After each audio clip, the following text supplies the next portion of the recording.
Assalamualaikum warahmatullahi wabarakatuh. Innal hamdalillah nahmaduhu wa nasta'inuhu wa nastaghfiruh wa na'udzu billahi min shururi anfusina wa min sayyiati a'malina. May yahdihillahu fala mudilla lahu wa may yudlil fala hadiya lahu. Asyhadu an la ilaha illallah wahdahu la syarika lahu wa asyhadu anna Muhammadan abduhu wa rasuluh. Uhibbukum fillah, azani Allah wa iyyakum. Alhamdulillah, di awal-awal bulan Zulhijjah ini Allah Subhanahu wa taala masih memberikan kesempatan kepada kita semua sehingga di awal bulan Zulhijjah ini kita terus meningkatkan amal soleh kita, memperbaiki hubungan kita dengan Allah yang artinya lebih baik lagi dari sebelum-sebelumnya. Dan tak lupa kita bersyukur kepada Allah karena sampai saat ini, detik ini, kita ini masih diberikan keimanan, masih diberikan hidayah keislaman. Ya, ini luar biasa. Ya. Karena kalau bukan campur tangan Allah, kita tidak akan pernah rasakan nikmatnya iman dan Islam. Salawat dan salam senantiasa kita haturkan kepada Nabi besar Muhammad Sallallahu Alaihi Wasallam, suri teladan kita semua, uswah yang patut kita contoh, dan manusia yang paling sempurna, yang paling layak kita ikuti. Teman-teman yang dimuliakan Allah Subhanahu Wa Taala, ya, alhamdulillah, ya, ini daurah perdana ya, pertama ya, yang diadakan ya di Al-Qutwah, yang mana keinginan seperti ini sudah lama, ya. Cuma baru bisa terrealisasikan ya, di tahun ini. Nah, ini termasuk kenikmatan yang luar biasa yang Allah mudahkan. Perlu kita sampaikan bahwasanya ya, daurah kita adalah mengenal tentang fikih mazhab Imam Syafi'i. Ya. Kitabnya tipis. Ya. Ini Mukhtasar Al-Latif, nah, atau juga disebut dengan Mukhtasar As-Shaghir. Ya. Ini fikih dasar dalam mazhab Syafi'i yang harus dipelajari. Ya. Ini matanya saja. Ya. Jadi selevel dengan Mutun Safinatun Najah. Ya.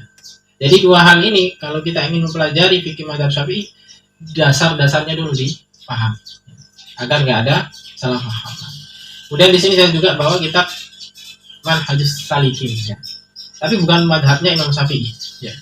Ini madhabnya Abu Hanifah. Ya. Lebih condong yang Maliki ya kalau nggak salah. Ya. Maliki kalau nggak salah, Allah alam lupa namanya.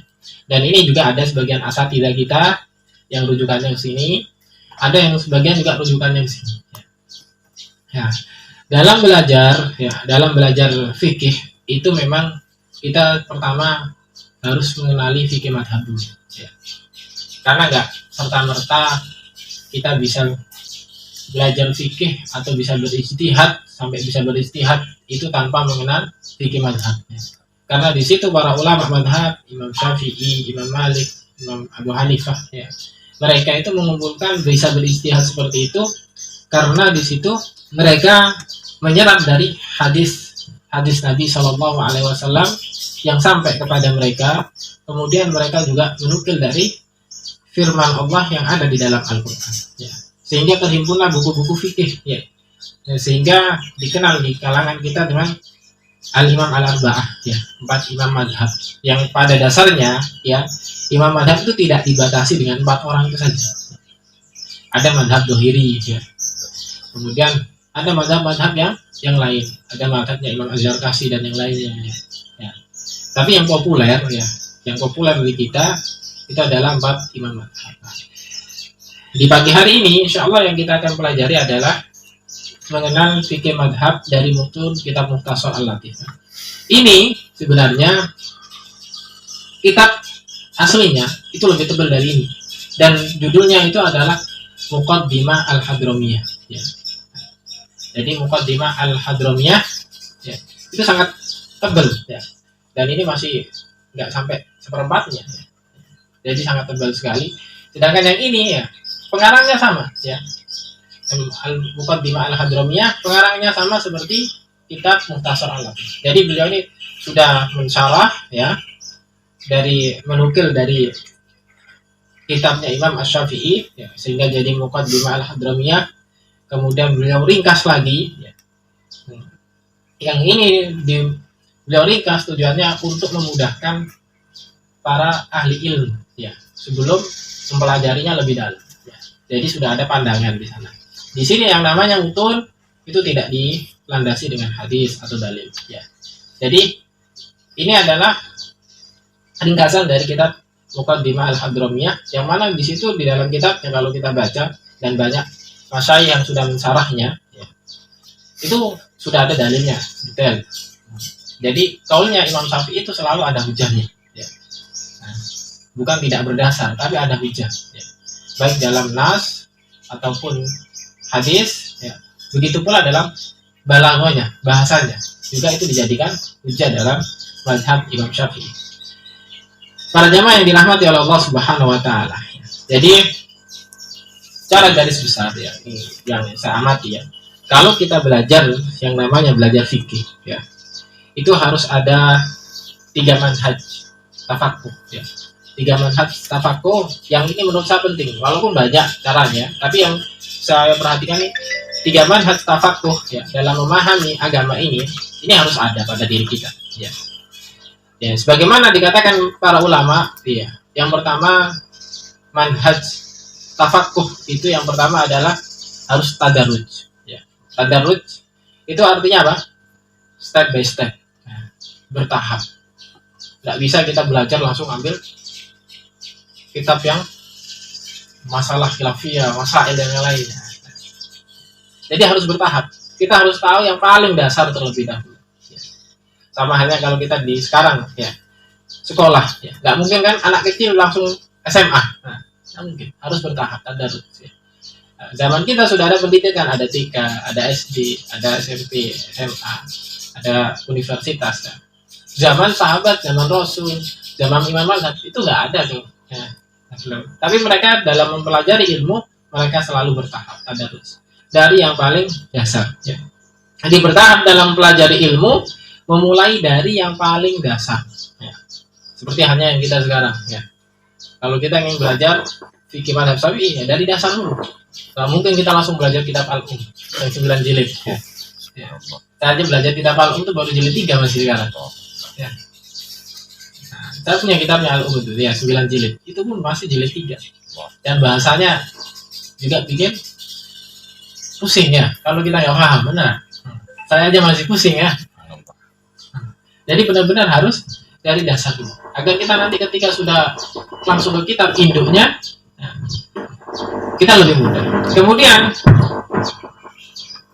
manhaj yang kedua yang harus kita perhatikan dalam belajar fikih itu adalah tamadhub, yakni memulai dengan mempelajari satu mazhab dulu, ya. Satu mazhab dulu. Ya. Jadi satu mazhab dulu kita pelajari. Sebagaimana nasihat Syekh Utsman Al-Khamis, ya, ulama dari Kuwait, ya, ketika ditanya belajar ilmu fikih itu dari mana dulu, ya. Maka beliau mengatakan apa? Pelajarilah fikih mayoritas di negara dulu. Ya. Ya. Jadi fikih mayoritasnya dipelajari. Makanya kalau kita Saudi, fikih mayoritasnya apa? Ya. Indonesia mayoritasnya apa? Seperti itu. Jadi mereka akan mempelajari dari fikih mazhab seperti Syekh Shalih Al-Utsaimin, Syekh Albani, kemudian Syekh Shalih Al-Fauzan. Mereka juga belajar dari dasar, yakni fikih mayoritas yang diamalkan di negaranya masing-masing. Ya. Baru di situ nanti kalau kita diberikan ke lapangan pemahaman ilmu yang luas, kita bisa beristihad, bisa mentarjih mana yang rajih, mana yang dhaif seperti itu di situ. Kemudian manhaj yang ketiga yang bagi saya penting, yakni harus ada talaki. Talaki. Jadi belajar langsung. Ya. Harus ada gurunya. Ya. Gak bisa kita otodidak ya. Harus ada gurunya. Ya. Inilah indahnya Islam ya. Jadi mengambil ilmu itu secara langsung dari ulama. Ya. Makanya dalam Islam itu terjaga sampai sekarang ya. Untuk mau belajar ilmu hadis, ya. Mau belajar akidah, siapa pengarangnya itu selalu terjaga, bahkan ada sanadnya ya.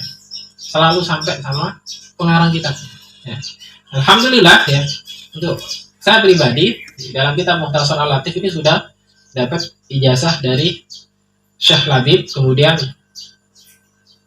teman satu angkatan juga ya di Al-Um, tapi beliau sudah belajar lebih dulu mazhab Syafi'i. Saya ngambil ijazah dari beliau dari Mojokerto, ini Ustaz Danang Santoso ya. Dan alhamdulillah diijazahkan sampai ke Pengarang ya. Sampai ke Pengarang. Itu pentingnya ilmuwan ya. Tapi kalau kita sudah punya sangat keilmuan seperti itu ya, sampai ke pengarang kitabnya, jangan sampai kita karena sudah punya syarat ini kita jadi sombong. Enggak. Bukan itu yang diharapkan. Tapi bagaimana ilmu itu melekat pada diri kita.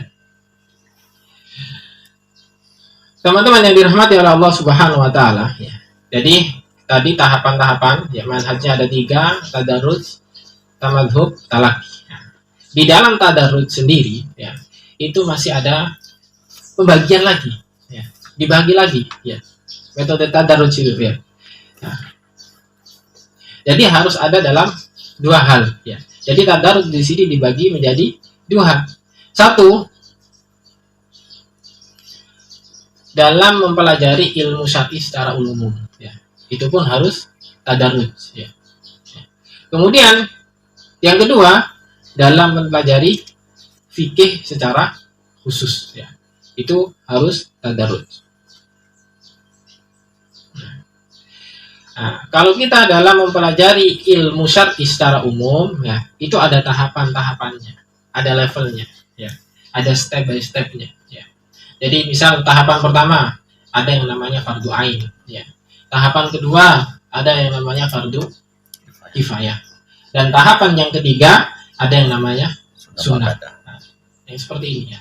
Jadi kita harus paham dulu mana yang fardu ain kita dahulukan ya. Mana yang itu hanya sifatnya fardu kifayah ya, juga kita gali ilmunya. Tapi jangan sampai mengalahkan yang fardu ain seperti itu ya. Ada yang sunnah ya. Ya, di zaman kita sekarang ya, banyak teman-teman tuh ayo salah paham dalam mengartikan sunnah. Ini sunnah, ini sunnah, ini sunnah ya. Ya. Tapi mereka melupakan ilmu yang wajib bagi diri mereka ya. Ya. Jadi ini harus diperhatikan ya. Jangan hanya modal semangat ya, tapi harus juga dibekali dengan ilmu, itu yang penting ya. Kalau misalkan fardu ain, ilmu yang berkaitan dengan sesuatu yang wajib ditunaikan setiap mukallaf, contohnya itu harus tahu tata cara sholat ya, itu fardu ain. Tata cara wudhu itu juga fardu ain. Makanya ini nanti dibahas. Makanya dalam kitab ini lebih banyak membahas tentang fiqhul ibadah ya. Ini fardu karena itu sangat penting ya. Kita mau sholat kalau nggak bisa tata cara wudhu ya nggak sah sholatnya, seperti itu. Jadi harus paham ya, mana tingkatan ilmu yang penting ya, yang lebih dahulu kita dahulukan, dengan mana tingkatan ilmu yang itu sifatnya fardu kifayah ataupun sifatnya sunnah ya. Tapi di sini tidak ada unsur meremehkan ya, semuanya penting, tapi kita harus bisa menimbang mana yang lebih penting ya dari yang lain ya. Para jemaah yang dirahmati oleh Allah Subhanahu wa taala. Kemudian dalam ini masih muqaddimah ya, kita belum ke kitab ini. Muqaddimah dasar agar kita nggak salah paham ketika memahami fikih madhab ya. Tahapan dalam mempelajari ilmu fikih itu level pertama ada yang namanya memahami tasawur ya. Tasawur maksudnya apa? Gambaran permasalahan fikih ya. Itu kita harus paham karena namanya fikih itu kita banyak berpikir, harus bisa menjawab permasalahan yang ada. Jadi yang pertama memahami tasawur atau gambaran dalam permasalahan fikih. Kemudian yang kedua ada memahami tasawur masalah beserta dalil. Kalau level pertama kan tadi kita cuma tahu masalahnya. Level pertama itu masalah. Level kedua naik tingkat kita. Harus tahu masalah dan harus tahu dalil. Nah, ya. Itu gambarannya kalau belajar fikih. Kalau level ketiga, ini yang level ketiga, yakni memahami dalil sekaligus mampu menjawab hujah dari mukhalif. Kalau kita belajar fikih ya, memahami dalil sekaligus mampu menjawab hujah dari mukhalif. Mukhalif itu apa? Orang yang mengingkari masalah tersebut. Kalau tadi level pertama dalam belajar fikih kita cuma punya memahami gambaran masalah. Ya. nggak tahu dalil masih. Ya. Level kedua naik, kita sudah tahu gambaran masalah, dituntut harus tahu dalilnya. Ya. Level ketiga, kita dituntut sudah tahu dalil, harus bisa menjawab orang-orang yang menyelisihi hal yang mereka tentang. Ya. Jadi itu ya pentingnya kita belajar fikih. Terkadang ya yang terjadi di zaman kita sekarang, ya, orang nggak tahu dalil, belum memahami dalil, tapi sok ingin menjawab permasalahan. Nah, itu ya. Nanti ketika kalah, kata ustadz saya, ujung-ujungnya ustadznya yang kena kan gitu. Nah, maka kita harus tahu tingkatan-tingkatannya. Di mana ilmu kita, ya cukupkan di situ. Ya. Ya. Jangan sampai kita ngotot, ya ujung-ujungnya nggak tahu dalilnya, nggak paham permasalahannya, ya pasti dikembalikan ke ustadznya. Yang repot ustadznya nanti. Silakan lu. Nah, kayak seperti ini tidak boleh. Ya.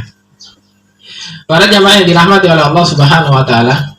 Jadi ketiga tahapan, ya hendaknya ditempuh dengan bimbingan dari seorang guru, ya, seorang ustadz. Ya.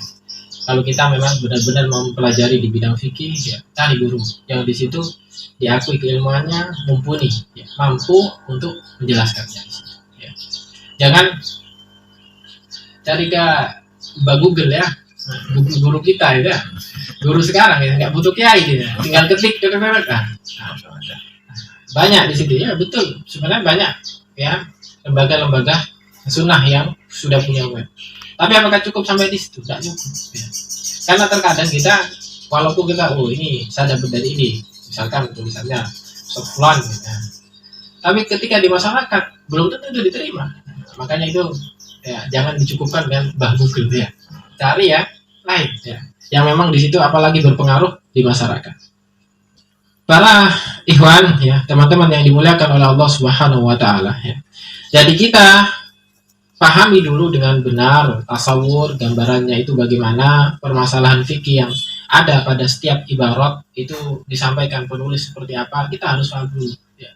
Termasuk saya sebelum saya menyampaikan ke antum ini belajar dulu ya, berguru dulu ya. Baru kalau sudah dapat dari gurunya, oh yang dimaksud di dalam kitab seperti ini ya, harus sesuai dengan apa, dengan tujuannya pengarang penulis mu'alifnya ya, bukan dengan sesuai dengan kita hati kita, tapi kita harus menyampaikan sesuai dengan tujuan dari penulis.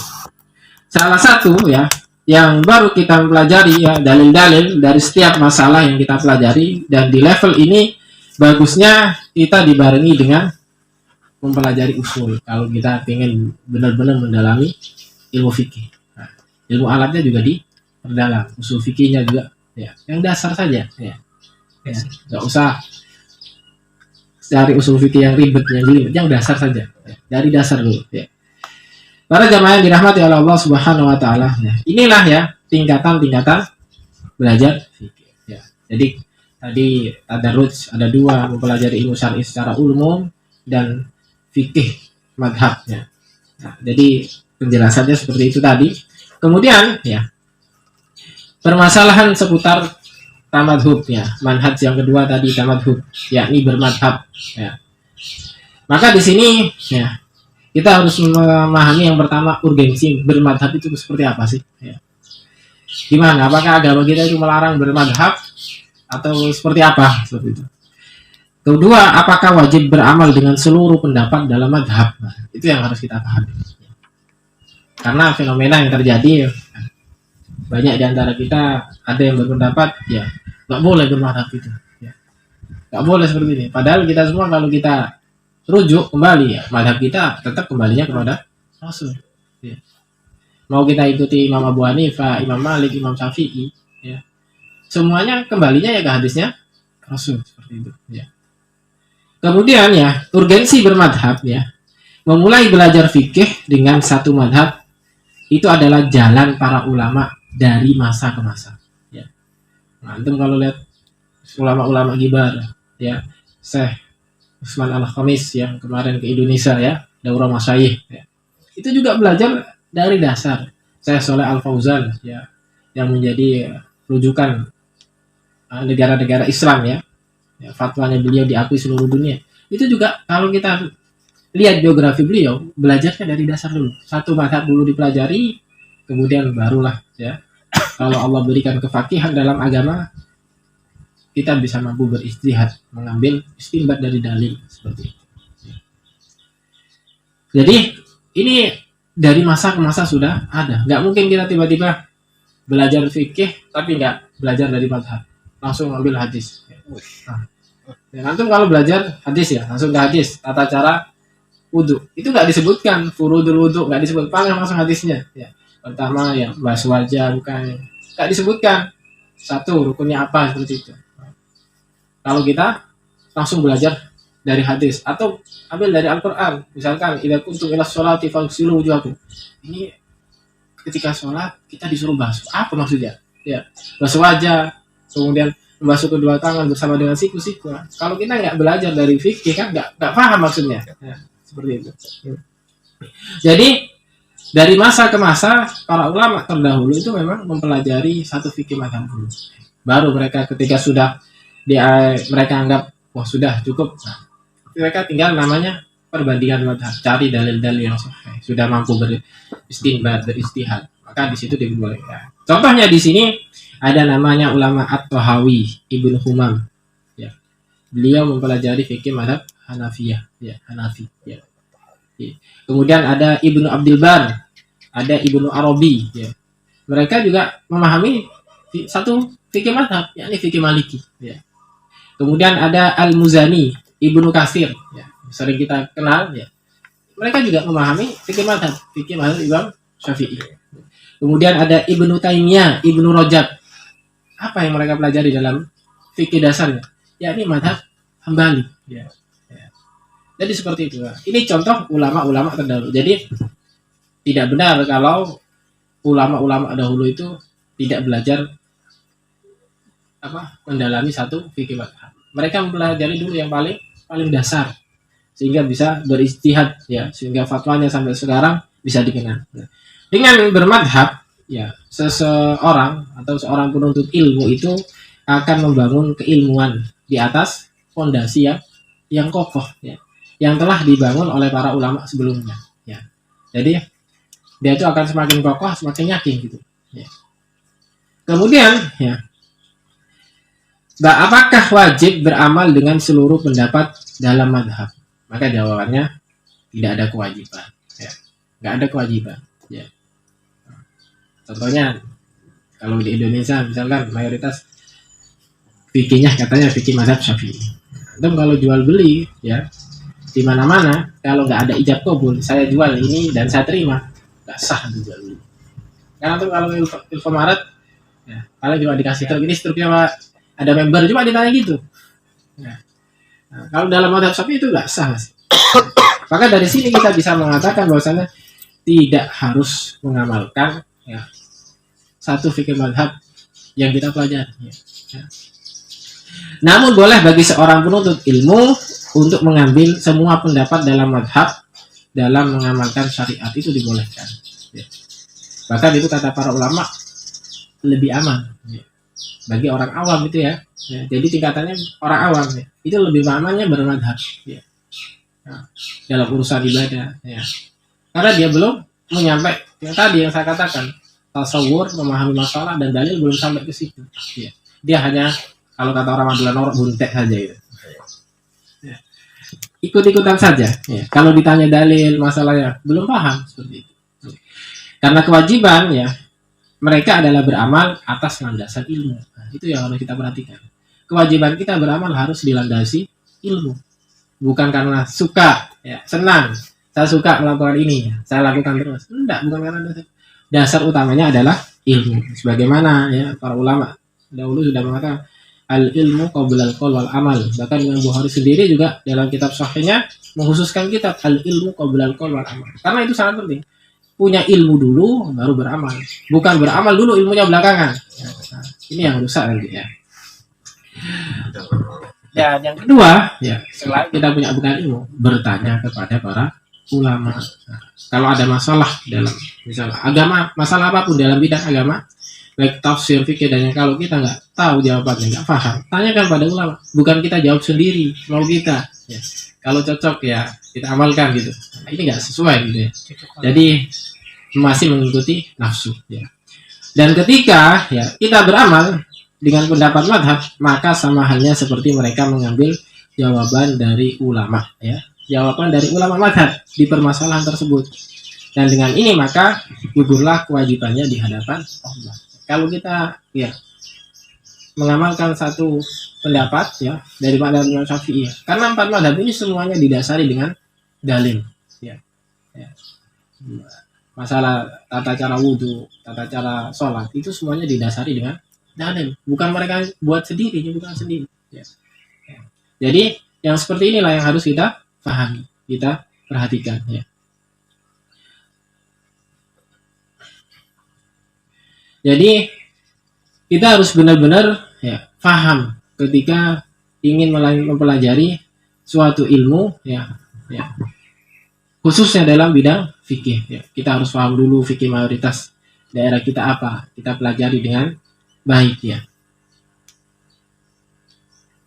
Kemudian ya permasalahan selanjutnya, kalau kita sudah belajar tamadzub bermadhab, ada yang namanya biasanya ditanyakan oleh para ulama itu apakah boleh mengamalkan pendapat lain di luar madhab?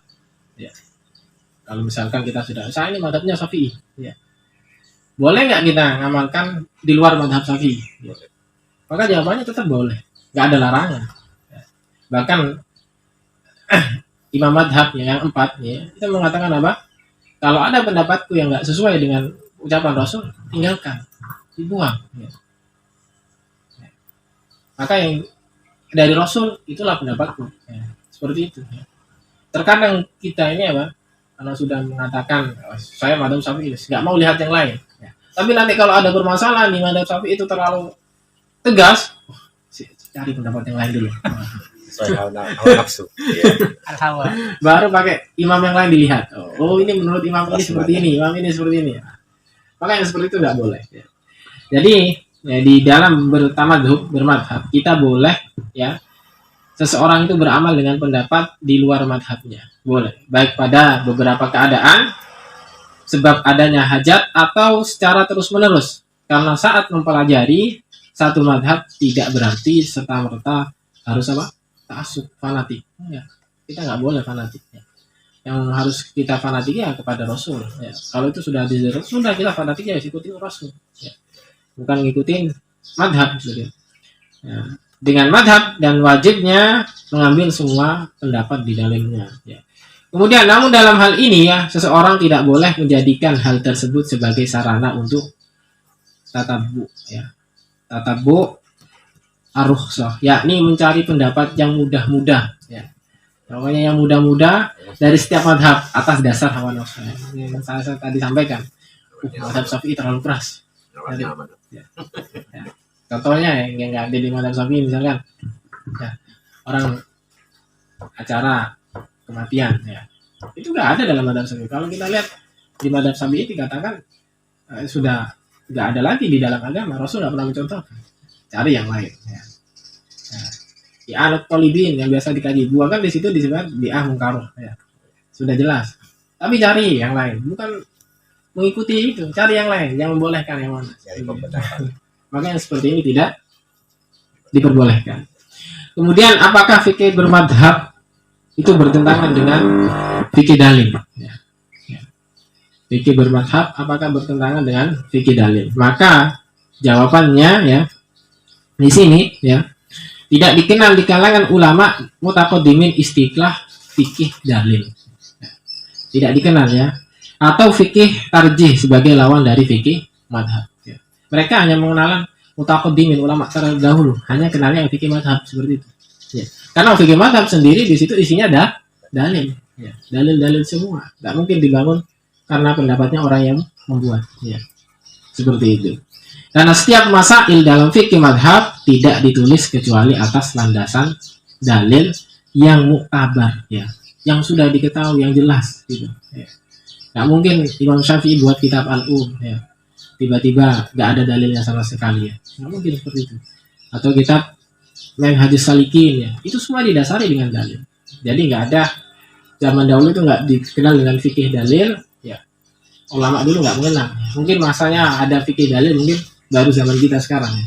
Kalau kita fikih itu, soal fikihnya fikih dalil. Seakan-akan fikih mazhab itu nggak ada dalilnya gitu. Maka yang seperti ini harus cerdas menyikapinya ya. Harus cerdas menyikapinya. Ya. Begitu pula setiap pendapat yang muktamad. Ya, artinya muktamad itu yang resmi dalam madhab, merupakan pendapat yang dirojihkan oleh ratusan bahkan ribuan ulama dalam madrasah madhab. Ya. Jadi seperti itu. Ya. Kita harus benar-benar memahaminya. Ya. Kemudian ya, manhaj yang ketiga ya, tadi yang saya sebutkan itu ada namanya manhaj talaki ya, urgensi mengambil ilmu secara talaki langsung pada para ahli ilmu ya. Ya, di situ mungkin diakui keilmuannya ya. Kita belajarnya langsung. Maka tahapan yang pertama talaki itu mengambil ilmu secara langsung dari seorang guru, merupakan jalan para ulama dari masa ke masa. Bahkan itu dicontohkan oleh Rasul ya. Ketika Rasul Shallallahu Alaihi Wasallam Allah wahyukan Al-Quran kepadanya, dia belajarnya ke malaikat Jibril. Jibril talakinya langsung ke Allah. Ya. Itulah indahnya agama kita. Ya. Jadi keilmuan itu jelas. Ya. Maka tidaklah kita membaca biografi para ulama, ya, salaf maupun khalaf, kecuali kita akan mempunyai kegigihan mereka dalam mengambil ilmu secara talaki. Ya. Seperti halnya yang kitab yang ada di hadapan kita, Abdullah bin Abdurrahman Bafadil ya. Gak mungkin dia serta-merta langsung buat kitab kayak gini. Belajar dulu. Guru pertamanya bapaknya. Jadi memang keluarganya keluarga ulama ya. Jadi dia belajar dulu dari bapaknya. Ya tentu yang dipelajari dulu adalah Al-Quran ya. Setelah selesai baru dia belajar hijrah kemana-mana ya, seperti itu ya. Kemudian yang kedua, mengambil ilmu langsung dari para guru merupakan jalan tercepat dalam menuntut ilmu ya. Itu jalan paling cepat ya, langsung datang ke gurunya ya. Karena guru akan menunjukkan jalan dan metode paling cepat dan tepat dalam memahami suatu ilmu, dan tidak akan didapatkan oleh mereka yang hanya mencukupkan diri hanya dengan membaca kitab. Beda orang yang belajar langsung dengan guru dengan orang yang mendapatkan ilmu hanya dengan baca saja. Ya. Itu akan beda pemahamannya. Ya. Nah. Maka yang seperti ini tetap ya, walaupun sudah ada kitab terjemahan apapun yang kita baca, tetap butuh guru. Ya. Agar kita nggak salah dalam memahami. Karena terkadang kita baca terjemahannya, tapi nggak sesuai dengan maksud dari pengarang kitabnya. Nah, itu yang salah siapa? Pengarang kitabnya apa yang baca ya? Ini yang harus diperhatikan ya. Kemudian yang ketiga, bertalaki langsung pada guru menyelamatkan seseorang dari pemahaman yang keliru ya, pemahaman yang menyesatkan ya. Ini ya harus kita perhatikan. Karena pada kitab para ulama terdapat ibarat-ibarat dan kalimat yang sulit dipahami kecuali dengan dijelaskan oleh seorang guru ya. Nah, itu akan didapati kalau kita baca kitabnya bahasa Arab ya. Ibarat-ibarat itu banyak lancau kalau kita paham. Makanya butuh guru. Beda dengan orang baca terjemahan kan. Kalau terjemahan, gini maksudnya. Padahal belum tentu itu maksudnya, seperti itu. Kemudian para salaf ya juga pernah berkata ya, siapa yang masuk ke sebuah kitab dengan sendirian, artinya dia itu cuma belajarnya otodidak, hasil baca tanpa bimbingan guru, maka ia juga akan keluar sendiri ya. Artinya dia itu udah keluar dari tujuan mu'alif itu apa ya. Nah, artinya dia punya keyakinan tersendiri tanpa didasari ilmu dari seorang guru tadi. Nah, sudah jauh ya, pemahamannya sudah sangat jauh. Maka yang seperti ini ya, ini tidak dibenarkan, tetap butuh guru. Teman-teman yang dimuliakan oleh Allah Subhanahu wa taala ya. Kemudian ya, ini masih muqaddimah, saya belum ke kitab ini ya. Keistimewaan ya kita belajar madhab fikih Imam madhab Syafi'i yang pertama itu yang harus kita ketahui, yakni beliau menggabungkan fikih madrasah besar ketika itu ya. Kalau kita lihat masanya Imam Syafi'i menuntut ilmu ya, itu dia ada namanya madrasah ahlul hadis, ada madrasah ahli ra'i. Nah, kalau kita sudah kenal madrasah ahlul hadis itu siapa? Ada yang tahu? Hah? Imam? Bukan. Oh, Imam Bukhari sampai jauh itu. Hadis ya. Jauh itu ya jaraknya. Ya. Ya. Anas bin Malik. Anas bin Malik. Ya. Nah, jadi Imam Syafi'i itu masih berjumpa dengan Anas bin Malik. Ya, termasuk sahabat yang mati paling akhir di antara sahabat yang meninggal paling akhir. Makanya Imam Anas bin Malik disebut dengan ahli hadis, ya, madrasah ahli hadis yang ada di Madinah waktu itu. Ya. Kemudian yang kedua, Imam Syafi'i juga madrasahnya ahli ra'i. Ya. Beliau itu pernah belajar kepada Imam Muhammad bin Hasan rahimahullah. Ya. Ini madrasahnya ahli ra'i. Ya, ahli ra'i itu apa? Dia melihat masalah, punya pendapat, pandangan seperti ini. Jadi di logikanya main gitu. Jadi Imam Syafi'i mengolaborasikan antara madrasah ahli hadis dengan madrasah ahli ra'i. Hadis dulu digunakan, ya. Kemudian kalau nggak ada di dalam hadis, baru logikanya dipakai. Makanya nanti bermacam-macam ilmu yang akan didapat. Kemudian keistimewaan kedua dari mempelajari mazhab Imam Syafi'i, beliau satu-satunya imam yang menulis mazhab fikihnya dengan tangan beliau sendiri. Ya. Satu-satunya imam, ya, yang menulis pendapatnya sendiri, ya. Sehingga ada namanya kitab apa itu? Qaulul Qadim, Qaulul Jadid, yang ada. Kemudian ada Ar-Risalah, ya. Ada Al-Um dan yang lainnya, ya. Seperti itu. Jadi beliau tulis, ya. Dan ulama-ulama sebelumnya, ya, itu belum ada, ya, termasuk madrasah ahli hadis ini belum punya kitab fikihnya sendiri. Ya, jadi satu-satunya ulama fikih yang menulis fikihnya sendiri itu adalah Imam Asy-Syafi'i rahimahullah. Adapun imam yang lain, madhab dan fatwa-fatwa mereka itu dinukil dan dituliskan oleh murid-muridnya. Ya. Jadi itu yang mengabadikan adalah murid-muridnya, Imam Anas bin Malik, Imam Abu Hanifah. Ya. Kemudian keistimewaan yang ketiga, ya kita harus pahami dari fikih madhab Syafi'i itu adalah beliau adalah pelopor ilmu usul fikih pertama. Sudah punya kitab fikih sendiri, beliau juga membuat kaidah-kaidah fikih, ya. Dan hampir juga digunakan di usul kaidah fikihnya, hampir digunakan di beberapa madhab, digunakan di situ, ya. Beliau lah yang pertama kali mengumpulkan kaidah-kaidah usul fikih dalam satu kitab tersendiri, ya, yang biasa kita kenal dengan Ar-Risalah, ya. Ar-Risalah itu adalah usul fikihnya Imam Syafi'i. Kalau kita ingin belajar fikih Syafi'i, ya, tingkatan paling tinggi ya kita belajar usul fikihnya Ar-Risalah itu, ya, agar kita mafhum dengan apa yang disampaikan oleh Imam Syafi'i rahimahullah ta'ala. Ya.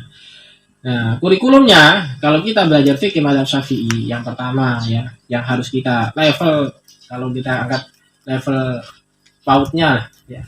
Level pautnya itu kitab yang dasar itu yang dipelajari, ya, ini ada namanya Mutun Safinatul Najah. Ini level dasar. Ya.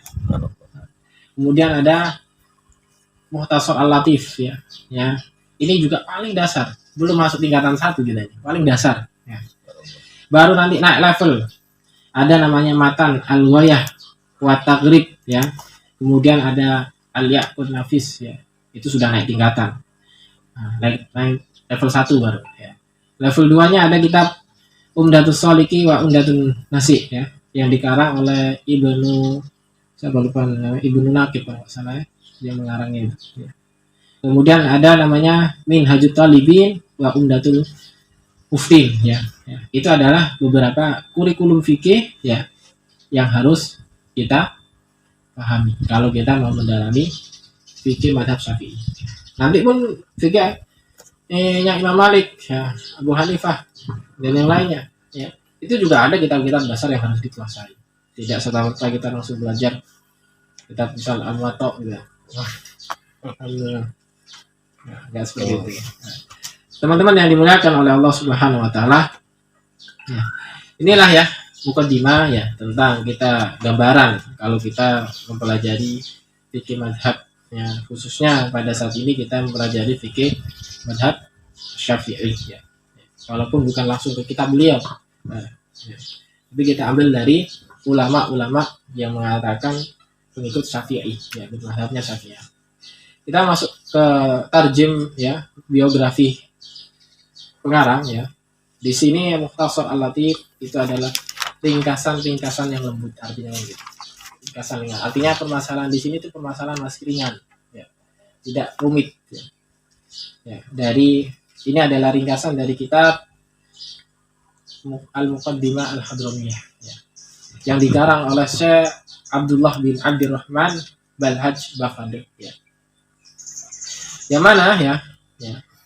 Beliau ini ya, kita pelajari dulu biografinya ya, biar kita kenal dengan beliau walaupun nggak pernah ketemu. Kita Mukhtasar Al-Latif ya, yang mungkin di sebagian antum ada yang megang ya, ada yang sudah fotokopi ya. Jadi ya, kemarin saya share di grup itu biar di fotokopi sendiri. Ya. Kalau terjemahannya kalau antum mau nyari insya Allah banyak di internet. Ya. Nah, untuk anak pribadi terjemahan anak masih proses ya, belum sempurna. Ya. Jadi di sini ya, kitab Mukhtasar Al-Latif adalah sebuah kitab yang ringkas yang menjelaskan beberapa pembahasan fikih berdasarkan mazhab Syafi'i. Ya. Sudah ditekankan ya, ini mazhab Syafi'i. Ya. Yang dikarang oleh Syekh Al-Allamah Al-Faqih Abdullah bin Abdurrahman Bafadil Al-Hadrami Asy-Syafi'i. Ya. Kalau kita dengan Al-Hadrami itu daerah Yaman. Ya. Ya, jadi banyak di negeri Yaman itu yang mereka bermadhab Syafi'i seperti itu. Ya. Tidak mayoritas ya, tidak mayoritas seperti itu. Kitab Al-Mukhtasar Al-Latif ini merupakan ringkasan dari ya, kitab yang berjudul Al-Mukhtasar Al-Kabir. Ya. Jadi ada lagi ya dari rujukanku ada Al-Mukhtasar Al-Kabir yang atau lebih masyhur dikenal dengan Al-Muqaddimah Al-Hadramiyah atau juga dikenal dengan Al-Masail At-Ta'lim ya. Al-Masail At-Ta'lim ya. Meskipun ringkas, namun isi pembahasannya mencakup banyak pembahasan penting dalam masalah fikih. Di sini ada fardunya wudu, kemudian fardunya sholat, ya. Kemudian beliau sedikit menyinggung tentang masalah muamalah. Ya. Para jamaah yang dirahmati oleh Allah Subhanahu Wa Taala, ya. Syekh Al-Allamah Abdullah bin Abdurrahman Bafadil. Ya. Beliau itu lahir di kota Tarim tahun sekitar 850 Hijriah ya. Beliau telah menghafal Al-Qur'an dan beberapa kitab matan ya yang beliau pelajari ya, baik fikih maupun bahasa Arab ya. Beliau menyibukkan diri dari kecil ya, itu memang menuntut ilmu ya. Beliau dikenal dengan orang yang alim yang suka beramal ya. Suka ibadah. Zuhud, banyak sedekah dan sifat-sifat baik yang lain. Di antara guru beliau adalah Syekh Muhammad bin Ahmad Bafadil. Ya, ini ayah beliau sendiri ya, seperti itu. Ya. Dan Syekh Abdullah bin Ahmad Bamakrama. Di antara murid beliau ada Syekh Al-Qadi Ahmad Syarif dan Syekh Abdurrahman bin Syekh Ali Semaya.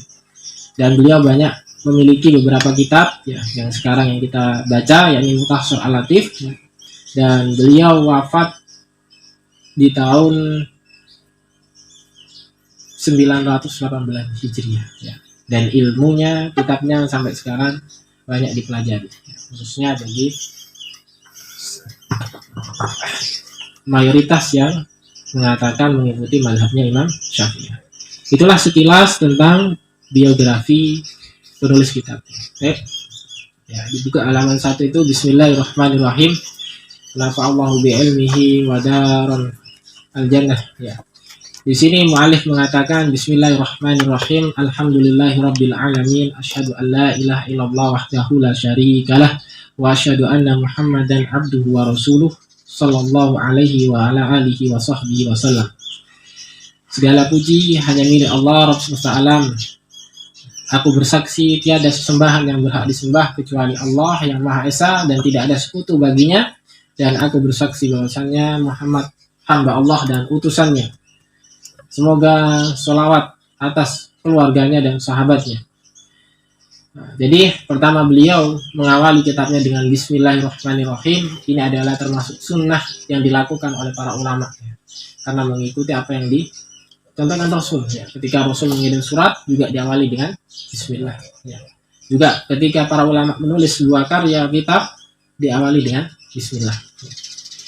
Wa ba'du, dan setelah itu fahadha muhtasarun, maka ini adalah kitab ringkas fima la buddha, yang mana ya, la buddha wajib likulli muslimin, bagi setiap muslim, min ma'rifatihi,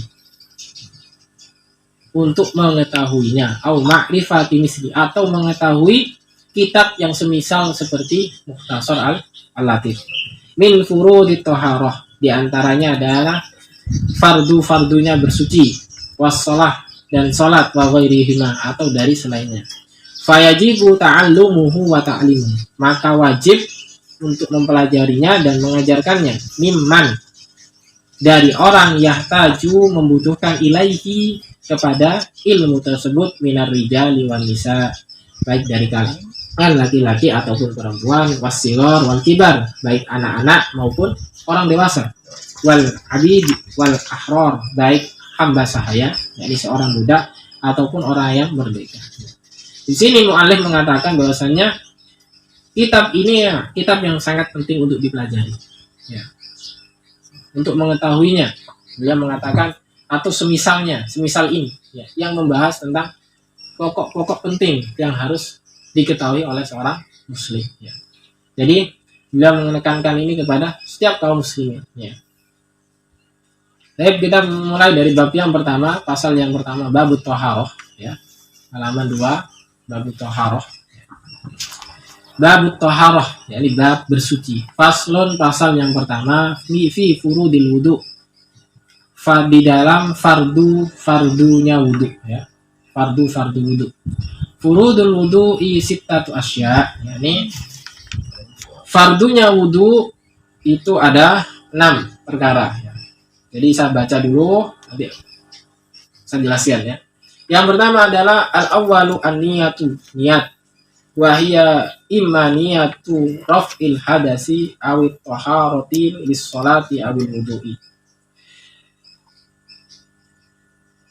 Yang pertama niat, wahia imma, adapun niat itu ya untuk menghilangkan hadas atau bersuci untuk sholat atau wudu. Wa takunu hadhihi niyatu 'inda ghuslil wajhi, dan niat itu dilakukan ketika membasuh wajah. Kemudian fardu yang kedua asani ghuslul wajhi jami'i, membasuh wajah jami'i, keseluruhan. Sya'ron, rambut, wa basyaron, kulit, illa batinal lihya, kecuali bagian dalam jenggot, al-kasifati, yang tebal, wal aridainil kasifain, dan jambang yang tebal. Asalis yang ketiga, ghuslul yadaini ma'al mirfaqaini, yakni membasuh kedua tangan bersamaan dengan siku-siku. Ar-rabi' mashu syai'in min basyarati ra'si, yakni mengusap sesuatu, kita artikan sebagian, mengusap sebagian dari kulit kepala, au sya'rihi, atau rambut kepala, walau ba'do, atau sebagian dari rambutnya. Di situ sya'rotin atau sya'rihi. Nah, ada titiknya. Sya'rotin. Enggak, sya'rihi. Oh, sya'rihi berarti sebagian rambut. Yang kelima adalah ghuslur rijlaihi ma'al ka'baini, yakni membasuh kedua kaki bersamaan dua mata kaki. As-sadis, yang keenam adalah at-tartib, yakni tertib, hakada. Ya. Jadi beliau di sini ya menjelaskan fardunya wudu itu ada namanya fardu, itu nggak bisa ditinggal. Ya. Ya. Makanya di sini kita harus paham, kenapa kok disebut fardu. Ya. Artinya sangat penting di situ. Kalau fardu ini ditinggalkan satu saja, wudunya nggak sah. Seperti itu. Ya. Di sini beliau mengatakan fardunya wudu ada 6. Pertama niat. Niat ya. Ya. Baik itu dia niat menghilangkan hadas atau bersuci untuk sholat ataupun wudu. Ya. Itu harus diawali terlebih dahulu niat. Ya. Ya. Di dalam mazhab Imam Syafi'i ya, itu para ulama sudah sepakat ya. Mahalun niat itu fi qalbi ya. Jadi niat itu cukup di dalam hati ya. Biduni talaffuz, tanpa harus dilafadzkan seperti itu. Walaupun di dalam mazhab Syafi'i kalau kita baca kitab Utul Safinatul Najah, di situ dikatakan melafadzkan niat itu masuk kategori sunnah. Ya, di Safinatul Najah ya. Kemudian di sini dijelaskan, mungkin kita baru tahu ya, wa takunu hadhihi inda ghusli wajhi. Ternyata niat itu dilakukan ketika pertama kali membasuh wajah. Ya. Mungkin dari kita baru tahu sekarang kan gitu. Jadi dalam mazhab Syafi'i niatnya itu baru niat yang wajib itu ketika awal pertama membasuh wajah. Dasarnya apa? Dasarnya tetap dalam surat Al-Maidah ayat 6. Ya. Ya. Karena di situ idza kuntum ila sholati faghsilu wujuhakum. Karena yang pertama kali disebutkan faghsilu wujuhakum, basuhlah wajah-wajah kalian. Maka niat dimulai dari situ. Ya. Ya. Kemudian yang kedua, ghuslil wajhi. Ya, ini membasuh wajah jami'i keseluruhan ya. Yang dinamakan wajah ya. Jadi dari tempat ujung rambut ya, yang sini ya, tumbuhnya rambut. Nah, ini namanya wajah. Nah, sampai batasan telinga sini, kemudian dagu sini ya. Ini masih masuk kategori wajah. Ya, jadi harus dibasuh. Sya'ron itu maksudnya rambutnya, bulu yang ada di sekitar ini harus kena seperti itu. Ya. Jadi jangan sampai anggapan kita wajah itu cuma ya sini. Ya. Nah, ternyata dari ujung rambut atas ini ya, paling ujung ini sampai ke sini. Ya.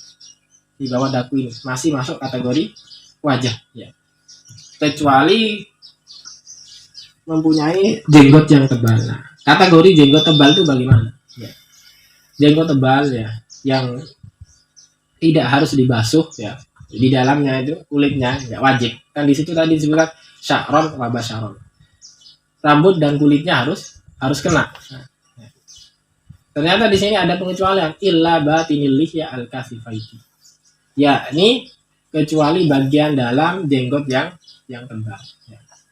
Jadi jenggot yang tebal ya, itu kalau dia berbicara itu kulitnya nggak kelihatan, ya, tebal banget. Ya. Maka di situ nggak usah dibasuh. Ya. Ya. Cukup nanti ada caranya menyela jenggotnya. Ya. Ya. Ini dibedakan ya antara jenggot dengan wa'aridaini kasifaini, jambang.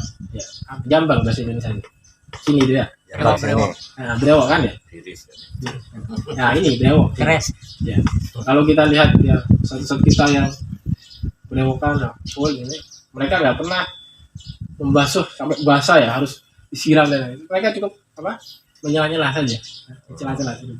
Nggak harus sampai disiram atau gimana ya. Jadi seperti itu ya. Ya. Kemudian ya, fardu yang ketiga disebutkan di sini ghuslul yadaini ma'al mirfaqaini. Yang namanya membasuh tangan, kedua tangan itu bersamaan dengan siku-siku ya. Yang membasuh tangan itu bagaimana? Dari siku dulu ataukah dari tangan yang benar? Ya. Maka yang lebih tepat ya kalau yang saya ambil ya, pendapat yang saya ambil yang di sini ya, ini dimulai dari tangan baru ke siku. Karena di situ kan jelas ayatnya. Ya. Ya. Tangan dulu disebutkan, baru siku. Kemudian ada yang benar dari siku ke tangan. Sah nggak wudunya? Tetap sah. Cuma yang lebih afdol itu dari tangan ke siku seperti itu. Jadi kita harus bisa menimbangnya. Kemudian yang keempat, fardu yang keempat adalah mengusap bagian dari kulit kepala. Artinya sebagian. Ya. Nah, dasarnya apa? Dasarnya sama surat Al-Maidah ayat 6 yang dipakai Imam Syafi'i. Karena di situ adalah biru'usikum. Ba di situ dikatakan oleh Imam Syafi'i sebagai ba at-tatwib ya. Yakni bagian saja, enggak keseluruhan. Kemudian dalilnya juga ada dalam hadis yang diriwayatkan Imam Abu Dawud ya. Ya. Yang mana Rasul sallallahu alaihi wasallam tak kala itu pakai imamah. Kemudian Rasul hanya mengangkat imamahnya sedikit, ya, berwudu dan mengusap imamah. Nah, maka itu dalilnya ya. Nah, jadi di sini bolehnya mengusap sebagian kepala ya. Sya'rin ya, baik rambutnya ya. Nah, tapi itu ada takarannya ya, ada ukurannya dalam mazhab Syafi'i. Yang dimaksud rambut kepala itu bagaimana ya? Ya, jadi yang dimaksud rambut kepala ya di sini. Ya.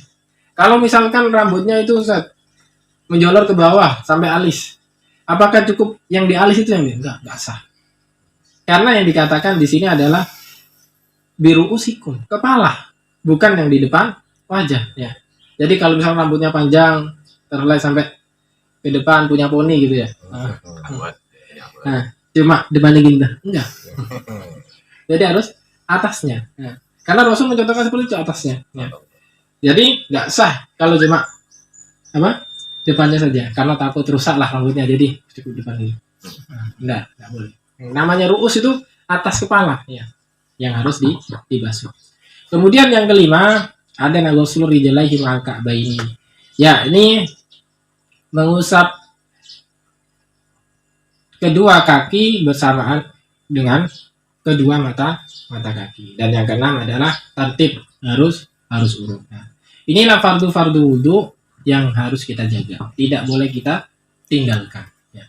Nah. Kita masuk ke wasunanuhu dan sunah wudu. Yang pertama adalah as-siwak, yakni bersiwak. Sebagaimana sesuai dengan sabda Nabi SAW, jikalau bersiwak itu tidak memberatkan umatku, maka akan aku wajibkan mereka untuk bersiwak. Summa tasmiyah, kemudian membaca basmalah. Nah, ternyata membaca basmalah masuk kategori sunnah. Wa ghuslul kaffaini, dan mencuci kedua telapak tangan. Summal madmadah, kemudian berkumur. Summal istinsyaq, kemudian memasukkan air ke hidung. Wal itinsar, mengeluarkan air dari hidung. Wa taslisu, dan semuanya itu diulang tiga kali. Ya.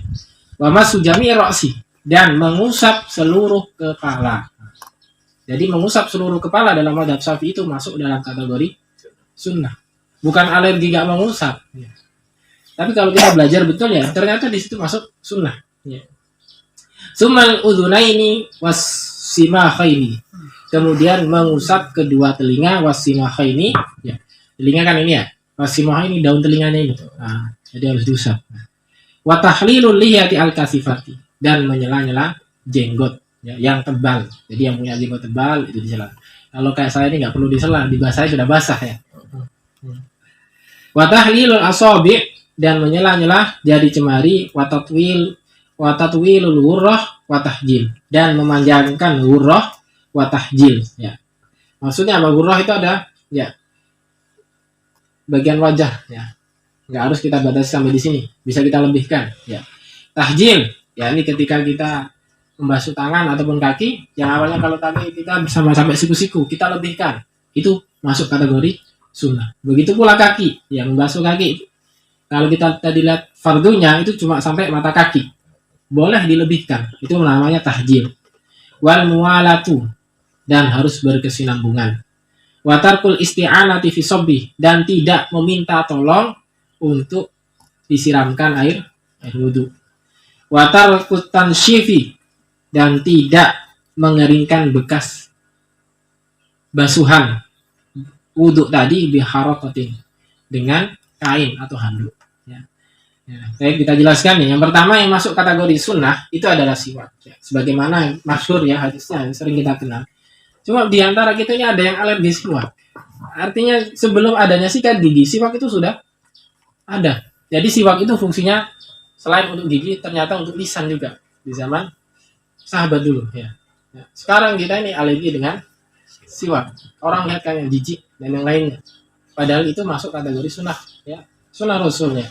Bahkan di sini juga dianjurkan sebelum berwudu bersiwak dulu. Nah, masuk kategori sunnah. Kemudian mengucapkan tasmiyah. Sunnah. Artinya kalau ada orang wudu, dia lupa di awal nggak mengucapkan tasmiyah, tetap sah wudunya.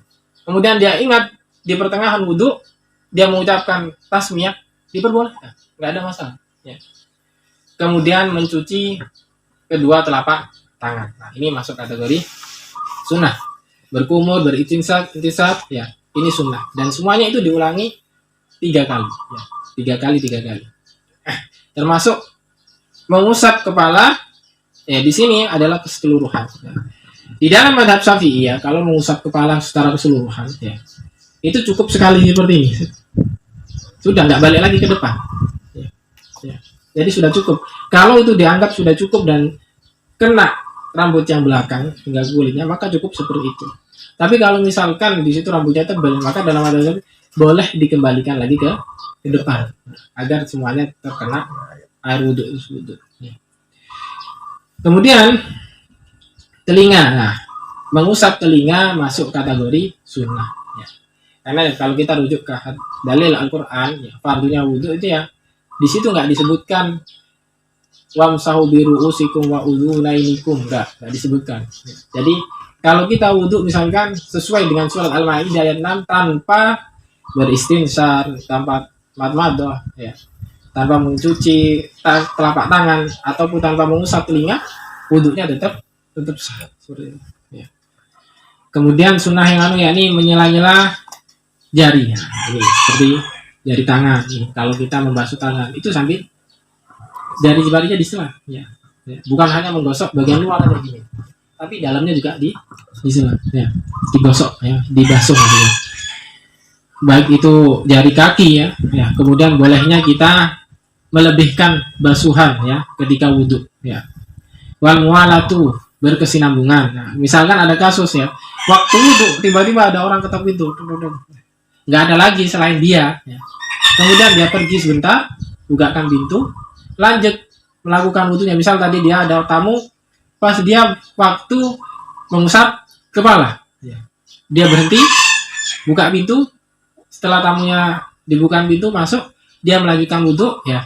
Setelah mengusap kepala langsung ke kaki ya, artinya telinga sudah terus ke kaki, itu boleh, sah, nggak harus mengulang dari awal. Namanya muala kan berkesinambungan. Tapi ya ini jaraknya sebentar. Untuk misalkan kalau lama butuhnya masih ngopi kan. masih ngopi ya. Tipe tamu ya. Ini ya, untuk jangan salah paham nanti. Duduk sekarang ya, tiba-tiba qadarullah safar. Nah, besoknya saya paling duduk sampai sini ya. Besok saya lanjutkan. Oh, enggak boleh seperti itu ya. Enggak bahaya kan. Enggak boleh seperti itu ya. Kemudian wartalkul isti'anati fi sabbi. Ya, ini tidak meminta tolong untuk dituangkan air wudhu. Maksudnya apa? Kecuali ada udzur. Kalau kita mampu sendiri, tidak perlu. Tolong tuangkan air wudhu. Tidak perlu. Kecuali kalau kita ada udzur, sakit dan yang lainnya, maka itu diperbolehkan. Nah, ini masuk kategori sunnah. Kemudian tidak mengusap bekas basuhan air wudhu tadi itu dengan kain. Artinya membiarkan basah. Ya. Itu sunnahnya seperti itu. Ya. Jadi ya, Rasul Shallallahu Alaihi Wasallam ya, kalau kita lihat hadisnya, Rasul selesai wudhu ya, istri Nabi Shallallahu memberikan kain kepada Rasul untuk mengusap air yang ada di anggota wudhu. Tapi Rasul menolak, ya, ditolak sama Rasul. Rasul membiarkan.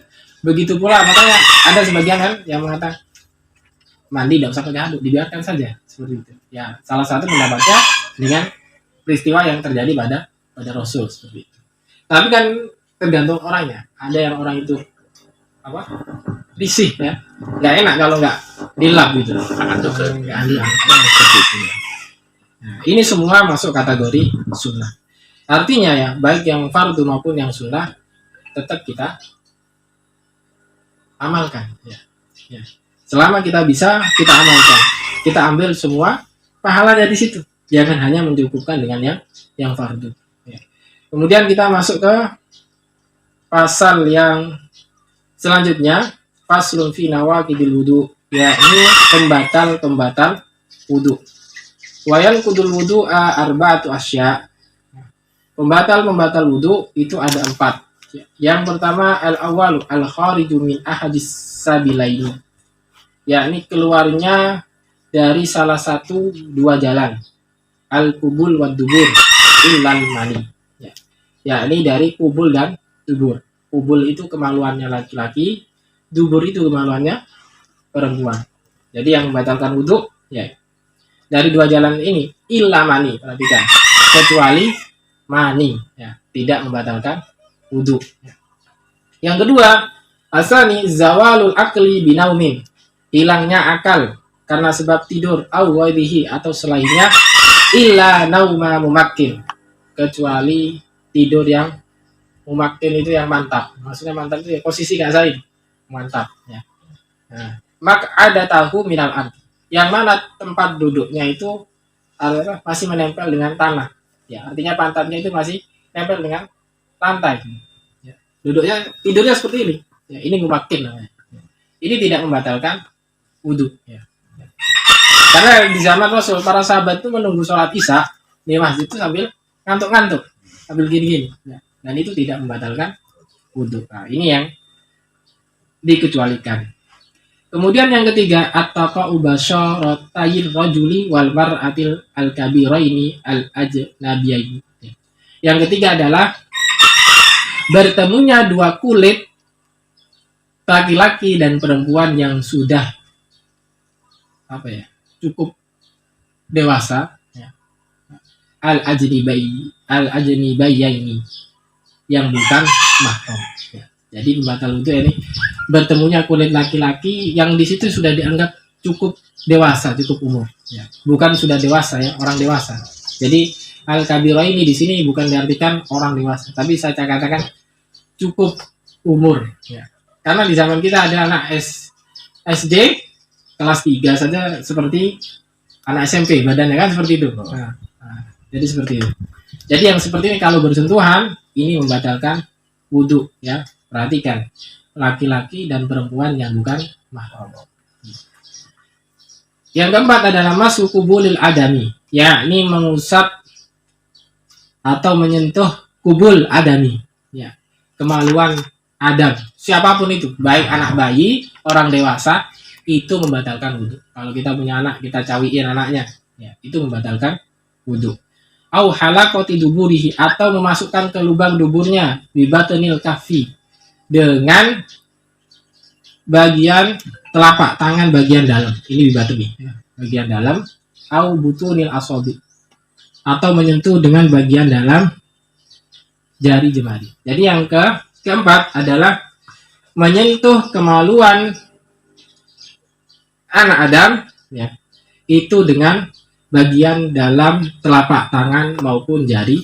Ya, kita jelaskan ya dari yang pertama. Ya, ini dari dua jalan yang membatalkan wudu. Ya, ini yang pertama adalah kubul dan dubur. Ya, ini baik itu keluar kentut atau kotoran. Ya. Atau misalkan ya di antara kita ada yang benda yang suci masuk ke tubuh kita. Ya. Misalkan kita nggak sengaja makan batu. Ya. Kemudian kita berak, ternyata batu itu kan asalnya kan suci, keluar. Ya. Itu juga membatalkan wudu. Ya. Atau yang lain, angin suci enggak? Angin kentut maksudnya, kentut suci enggak? Suci. Tapi membatalkan wudu. Maka sesuatu yang keluar dari kubul dan dubur, apapun itu, ya, baik kategori najis maupun suci, tetap dianggap membatalkan wudu. Illa mani, kecuali mani. Kok bisa? Ya. Karena orang yang keluar mani kewajibannya bukan wudu, tapi mandi besar. Ya. Jadi mandi besar. Kalau keluar mandi besar seperti itu. Ya. Bukan wudu. Nah, kalau orang saya keluar mandi wudu saja, ya enggak, menyelisih syariat itu sudah. Ya. Jadi mandi besar. Kemudian zawalul akli, hilangnya akal. Baik itu dengan sebab tidur. Kalau kita tidur secara berbaring, terlentang, tengkurap, nah, itu bisa membatalkan wudu. Atau pingsan, ya. Itu juga membatalkan wudu. Atau punya penyakit ajan, ya. Kesadarannya hilang sekejap, itu bisa membatalkan wudu. Ya. Maka yang tidak membatalkan wudu yang dikecualikan hanya satu, yakni tidur yang memakai. Ya. Tidur sambil duduk, pantatnya masih tetap nempel ke lantai, ya. Kan nggak mungkin orang tidur gini mau kentut tuh nggak bisa, kecuali dia angkat ke kiri atau ke kanan ataupun gini kan baru keluar. Kalau seperti ini nggak bisa. Kalau bersandar, Hah?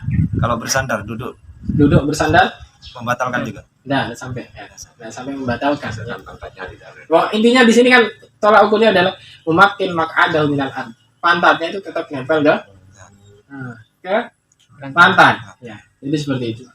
Itu tidak membatalkan. Beda orang yang tidurnya terlentang, ada kanan kiri ya. Tapi kalau misalkan kejadiannya kita sudah tidurnya seperti ini ya, ngantuk ya.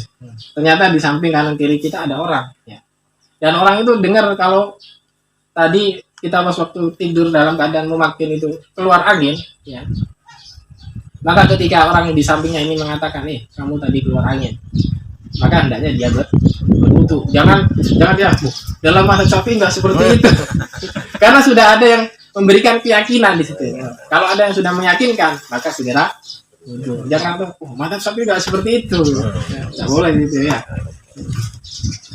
Nah, kemudian yang ketiga adalah yakni bersentuhan antara kulit laki-laki dan perempuan yang bukan. Nah, yang di sini yang bukan mahram, maka di sini yang cukup umur ya. Cukup umur itu tidak dari bentuk postur tubuhnya ya.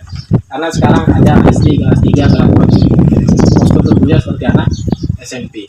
Maka yang seperti ini membatalkan wudu ya. Kemudian yang keempat yakni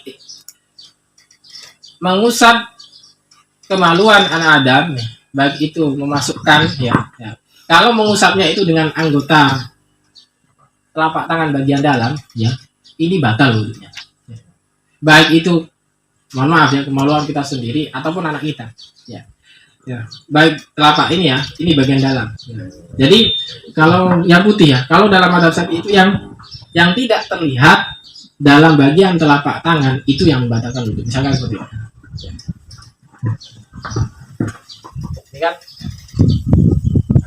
Ini kan nggak terlihat bagian dalamnya. Apakah bagian jari-jari yang sini ini membatalkan wudu? Maka ini nggak membatalkan wudu. Jadi yang di sini ini tidak masuk kategori pembatal wudu kalau menyentuh kemaluan. Jadi cukup yang sini, bagian dalam sini. Ini juga nggak termasuk. Ya, ini yang bagian sini nggak masuk. Termasuk ujung jari gimana Ustaz? Yang kelihatan kayak bagian dalam juga nggak masuk membatalkan wudu. Karena yang dimaksud dalam mazhab Syafi'i yang membatalkan wudu yang ketika ditutup tidak terlihat. Nah, ini kan masih ujungnya terlihat. Nah, bagian samping kanan kirinya terlihat. Maka ini nggak membatalkan. Yang membatalkan itu bagian dalam. Yang tertutup aja kan. Nah, jadi seperti itu. Batinil kafaini. Namanya batin ya di sini kan. Nggak mungkin batin itu di samping. Seperti itu. Ya Allah alam. Jadi seperti itu ya. Jadi yang membatalkan wudu itu di situ. Nah, kalau kita menyentuhnya dengan bagian luar, ya seperti ini ya, tidak membatalkan wudu. Jadi itu yang harus kita pahami. Ya. Katakan kalau maaf, kalau soalnya pas pagi pakai sarung gitu, bersentuh dengan yang bagian dalam ini. Pagi pakai sarung? Iya. Apakah membatalkan? Yang membatalkan wudu itu yang langsung tanpa ada lapisan.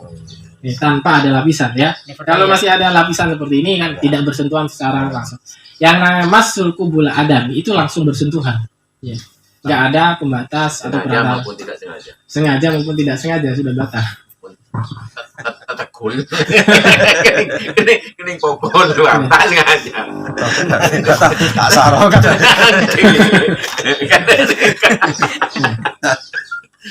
Atakul. Jadi seperti itu. Nah, kita lanjutkan. Ini sudah mau jam 10 ya. Nggak terasa ya. Sampai jam berapa hari ini? 11. Oh, setengah. 30. Ini baru Sampai 10 menit. Boleh setengah. Faslun fima yahrumu 'alal muhaddits ya. Pasal yang selanjutnya dari perkara-perkara yang diharamkan bagi orang yang berhadas ya. Yang pertama disebutkan di sini manin taqada wudu'uhu haruma 'alaihi shalah. Ya, barang siapa yang batal wudunya maka diharamkan baginya yang pertama itu salat. Yang kedua adalah tawaf wa mashul mushaf dan menyentuh mushaf Al-Qur'an. Dan yang ketiga adalah yang keempat wa hamaluhu membawanya. Dan yang kelima ada wal lauhil maktub ya, yakni papan tulis yang di situ tertulis ayat-ayat Al-Qur'an ketika kita belajar. Ya. Jadi di sini pertama hal-hal yang diharamkan bagi orang yang berhadas, artinya tidak punya wudhu, ya wudhunya batal, itu sudah jelas. Sholat, ya sholat itu nggak ada baginya kecuali kalau dia berwudhu. La sholata illa berwudhu. Tidak ada sholat kecuali bagi orang yang punya wudhu, seperti itu. Buat tawaf, begitu pula bagi orang yang tawaf. Nah, makanya ini kalau orang tawaf pas keliling Ka'bah kentut, nah ini cari kamar mandi jangan Betul lagi. tempat wudhu lagi, ya, seperti itu. Nah, ya. Sekarang sudah dekat ini. Semak demikian mati. Jadi nggak boleh. Kemudian yang keempat, yakni menyentuh mushaf. Makanya di surat Al-Waqiah kan disebut illal mutahharun, ya. Jadi kan kecuali orang-orang yang suci. Ya. Jadi kan malaikat di langit itu semuanya suci. Ya. Jadi mereka boleh menyentuh mushaf Al-Quran yang ada di Lauhul Mahfuz. Ya. Nah, maka yang seperti ini ya, yang kita dilarang menyentuh mushaf. Ya. Ya. Kalau kita ingin membaca, ya jangan menyentuh secara langsung. Ya. Pakai perantara, ya. Entah itu pakai lidi ketika ingin balik ataupun yang lain. Ya. Wahamaluhu. Bahkan di sini ada mafhum muwafaqahnya dijelaskan dari dalil. Ya, menyentuhnya aja nggak boleh, apalagi suruh membawa Al-Quran gitu loh. Ya, jadi mafhum mukhalafahnya seperti itu. Yang tadi nyentuh saja nggak boleh, wahamaluhu. Apalagi sampai membawa Al-Quran, dibawa kemana-mana dalam keadaan tidak bersuci, tidak wudhu. Kemudian ada kiasnya juga di walauhul maktub bilidirasihnya. Menyentuh nggak boleh, membawa nggak boleh, apalagi ya menulis di papan tulis. Ya. Menulis di papan itu ada tulisan di situ, ya. Kemudian kita sentuh ya tulisan ayat Al-Quran di situ dalam keadaan tidak berwudu, maka ini tidak diperbolehkan. Ini dalam mazhab Syafi'i. Nah, tiganya. Wa yahillu hamluhu fi amti'atin darahum wa yahillu hamluhu lis-sabi al-mumayyiz wa massuhu lid-dirasah. Dan yang dibolehkan hamluhu ya. Yang dibolehkan tulisan Al-Qur'an yang boleh dibawa fi amti'atin yang ada pada fi amti'atin dari pada barang-barang ya, yang itu bukan masuk dalam kategori mushaf, seperti itu ya.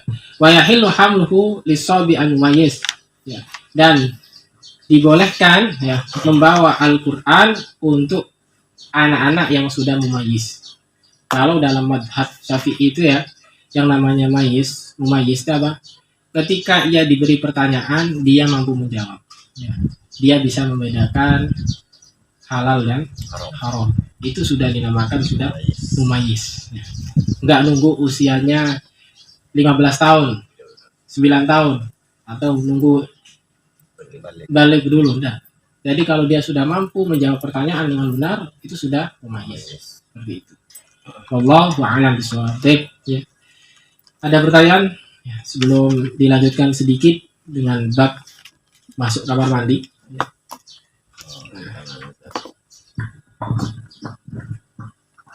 Ini masuk dalam firman Allah ya, dalam surat Al-Maidah juga. Ya, Imam Syafi'i rahimahullah mengatakan dalam firman-Nya au lamastumun nisa ya, atau lamastumun nisa ya. Di riwayat yang lain, yang mana yang dimaksud adalah bersentuhan kulit dan kulit, walaupun bukan berjima. Ya. Maka dalam madzhab Imam Syafi'i, ya, kalau di sini disebutkan yang ajnabiyah saja batal, ya bagaimana yang mahram, gitu ya. Ya. Maka kalau kita melihat dalam madzhab Syafi'i, maka suami istri ya, yang dia bersentuhan kulitnya dalam kategori ya, tanda kutip madzhab Syafi'i, itu tetap masuk dalam kategori membatalkan. Ya. Berbeda dengan sudut pandang mazhab yang lain, nanti ada sendiri seperti itu. Jadi saya di sini menyampaikan sesuai dengan tujuan dari mu'alif kitabnya. Ya. Jadi saya sampaikan sesuai dengan madhabnya. Ya. Saya jawab juga sesuai dengan madhabnya. Dan insya Allah ini masuk ya, sering ditanyakan ya. Nah, dan memang di sini ada terjadi khilaf di antara para ulama. Ya. Pertama, Allah menyebutkan tentang junub pada awal ayat, lalu menyebutkan setelah itu lamsun nisa atau lamastumun nisa, ya, dibarengkan dengan al-ghaib, yakni buang hajat, ya. Hal ini menunjukkan bahwasannya lamsun nisa termasuk jenis hadas asghar, hadas kecil, ya. Ya, jadi bersentuhan kulit antara kulit itu masuk dalam hadas kecil, seperti hanya buang hajat. Dan itu bukan karena junub, sehingga dimaksud dengan adalah al-ams, ya, dengan tangan, bukan dengan jima. Kemudian alasan kedua, maka dikatakan di situ kalau secara tinjauan bahasa, ya, lamasa dalam ayat bermakna, ya, disebutkan dalam ayat yang lain, walau nazalna alaika kitaban fi qirtasin falamasuhu biaidihim. Dan kalau kami turunkan kepada kamu tulisan di atas kertas, ya, falamasuhu biaidihim, lalu mereka dapat menyentuh dengan tangan mereka sendiri, ya. Jadi di situ hanya sekedar menyentuh, ya. Kemudian ada dalil dari Abdullah bin Umar, ini yang dijadikan dalil kalau dalam madhab Syafi'i. Bersentuhan kulit dengan kulit membatalkan wudhu, itu ada dalilnya dari sahabat Abdullah bin Umar, ya. Ya. Ada dalil dari Abdullah bin Umar radhiyallahu anhu, ia berkata, qublatur rajuli imra'atahu wajissuha biyadihi minal mulamasati faman qabbala imra'atuhu aw jassaha biyadihi fa'alaihi wudu. Maka di sini ciuman dan meraba tangan laki-laki pada istrinya, maka dikatakan di sini, ya, al-mulasamah, termasuk dalam kategori mulasamah, ya. Faman qabala imra'atahu, maka barang siapa yang mencium istrinya, au jassaha, atau meraba-raba istrinya, ya, biaidihi, dengan tangannya, fa'alaihi bil wudu, maka hendaknya dia berwudu. Ini dalam madhab Syafi'i, paham? Ya. Ya. Walaupun nanti ada hadis lain, ya, dari Rasul, ya. Ya, kalau dalam madhab Syafi'i, ya, yang ajnabiyah, laki-laki perempuan membatalkan, begitu pula yang suami istri, ya. Jadi ada dasarnya, bukan nggak berdasar. Hadis ini diriwayatkan Imam Malik dalam kitab Al-Muwatta dengan sanad yang sahih, ya. Jadi bisa dipertanggungjawabkan. Wallahu a'lam bishawab. Ada lagi? Yang dia masuk mushaf itu adalah yang murni isinya adalah firman Allah semua, ya, ayat-ayatnya, tanpa ada tafsirnya, tanpa ada terjemahannya, ya. Nah, jadi murni memang isinya Al-Quran, ya, dari surat Al-Fatihah sampai Anas, ya. Ya. Maka yang itulah yang tidak diperkenankan untuk disentuh secara langsung, ya, dibaca ataupun dibawa, gitu. Ya. Maka yang seperti ini yang tidak diperbolehkan. Ya Allah a'lam bishawab. Walaupun di sebagian kalangan, ya, memang menganjurkan tetap dalam keadaan suci, ya. Mereka mengatakan karena di situ juga ada ayat-ayat Al-Quran, bukan hanya penafsiran ulama, tapi ayat-ayat Al-Quran, ya.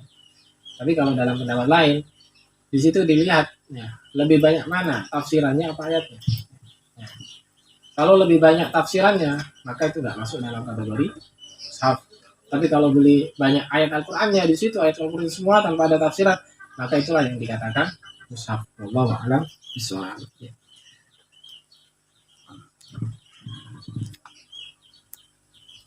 Oke, biasa tambahan sedikit yang dimaksud al-lams, ya. Jadi menyentuh tadi itu harus memenuhi 5 syarat, ya. Syarat yang pertama yang ditetapkan, yang pertama itu, ya, termasuk membatal wudhu itu ada 5 syarat. Yang pertama adalah antara lawan jenis laki-laki dan perempuan. Ini, ya, antara lawan jenis laki-laki dan perempuan. Umum, ya, laki-laki suami istri ataupun orang lain. Kemudian menyentuh kulit, paham? Menyentuh kulit. Kan di sini disebutkan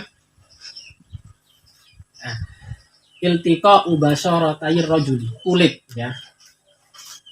Artinya bukan rambut, bukan gigi atau kuku. Kan terkadang gimana kalau suami nggak sengaja nyentuh rambut istrinya, batal nggak wudhunya? Enggak. Karena yang disentuh rambut, bukan kulit. Nah, Kalau kesentuh giginya, enggak juga, enggak batal. Apalagi cuma kesentuh kuku gitu. Pas jalan kesentuh kuku, enggak membatalkan wudhu. Jadi harus paham yang dimaksud kulit.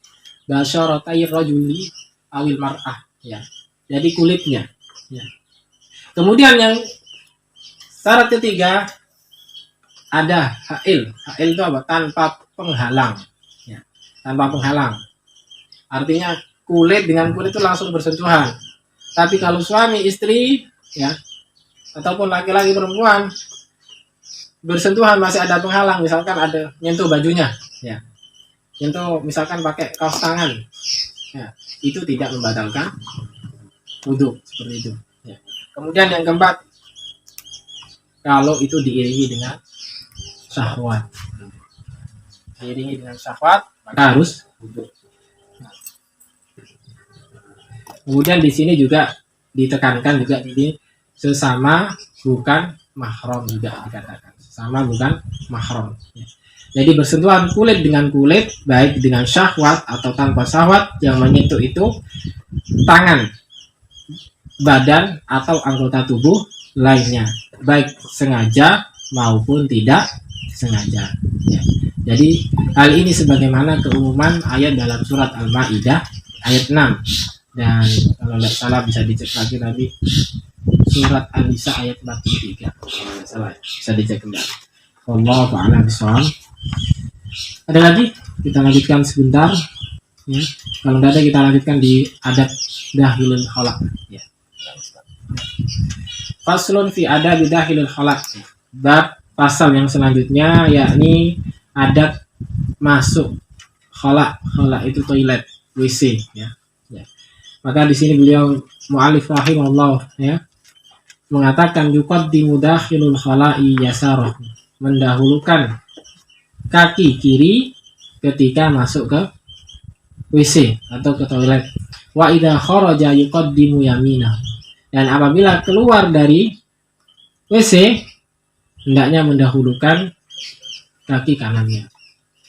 Wala yahmilu dzikrallah, dan janganlah membawa sesuatu yang di situ disebutkan nama Allah. Ya. Artinya nggak boleh bawa Al-Quran, tulisan yang ada lafaz Allahnya jangan dibawa masuk. Ya.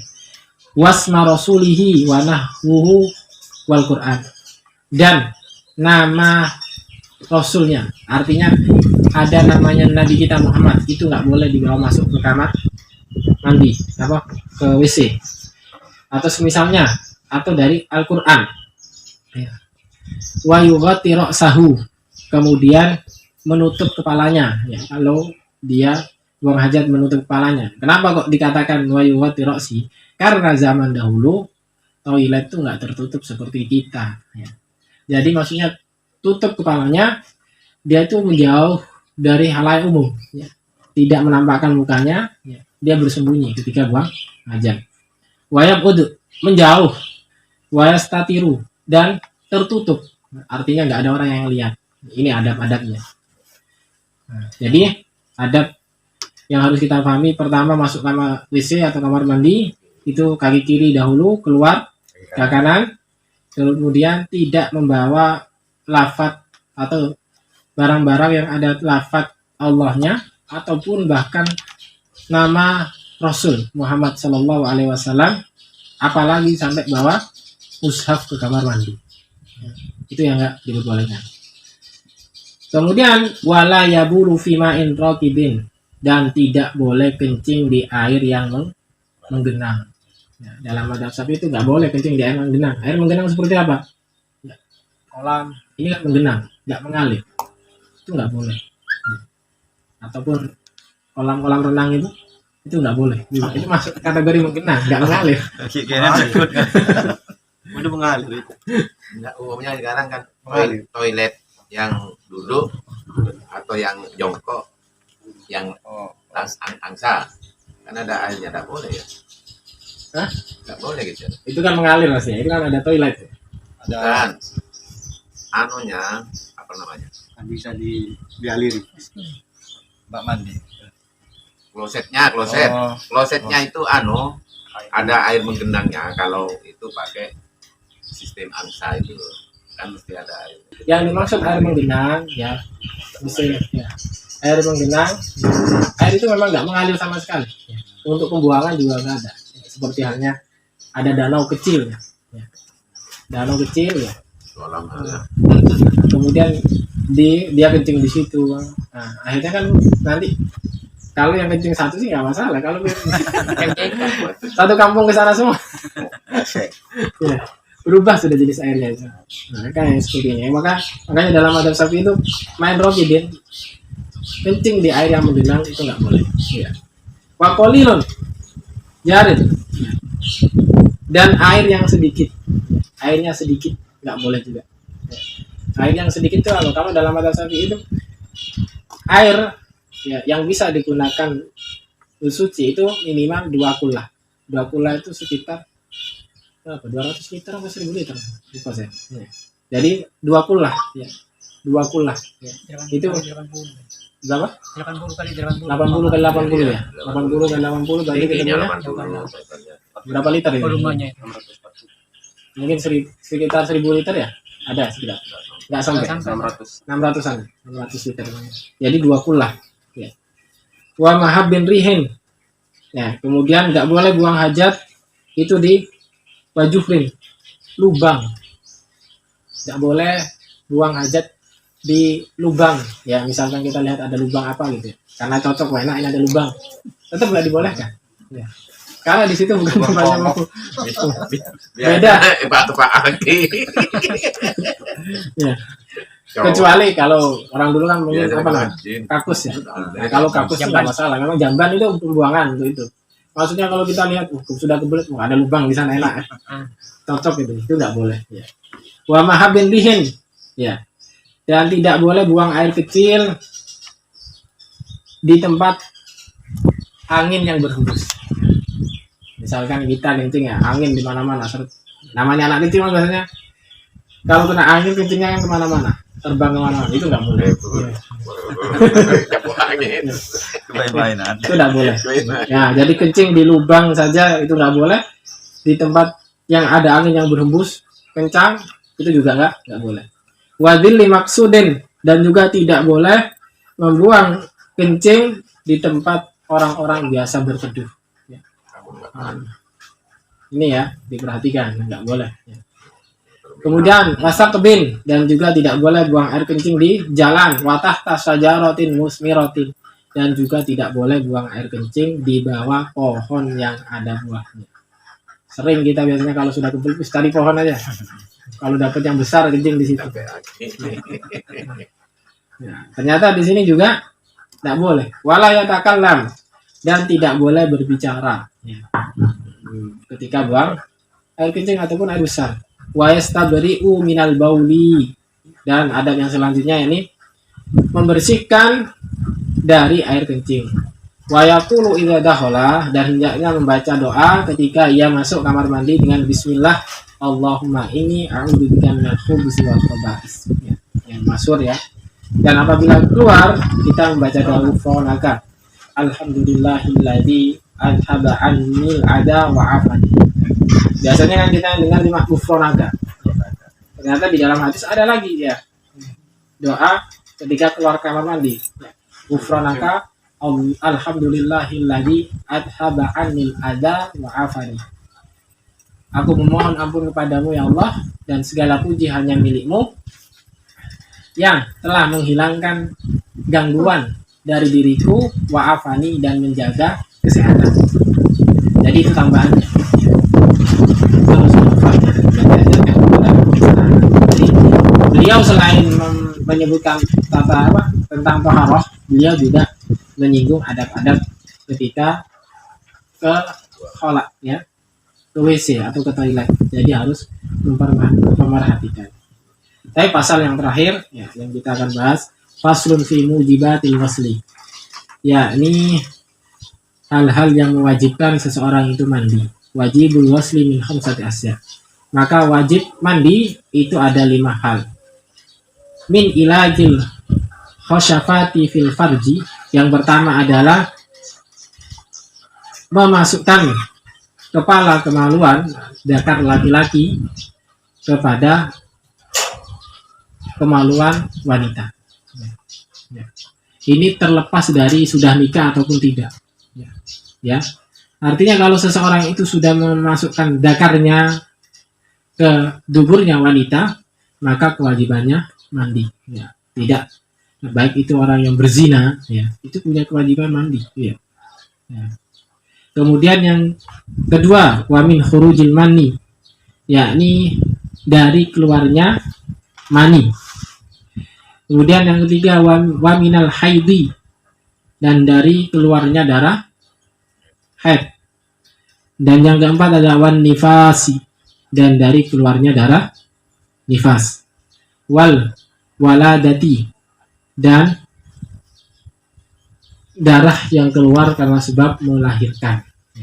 Maka 5 perkara ini mewajibkan seseorang itu untuk mandi. Ya. Jadi yang pertama, yakni seseorang yang memasukkan dakarnya kepada kelamin perempuan, baik itu yang sudah menikah ataupun belum menikah, kewajibannya harus mandi junub. Ya. Nah, jadi harus mandi junub.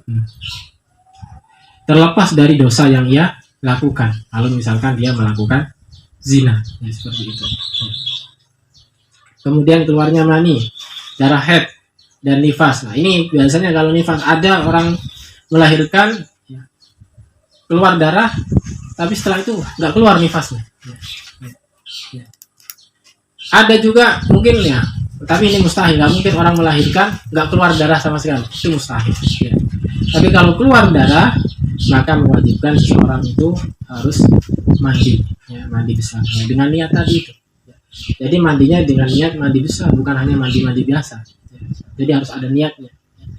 Jadi seperti itu, agar ada perbedaan antara mandi yang biasa dengan mandi karena sebab-sebab yang diperintahkan oleh syariat.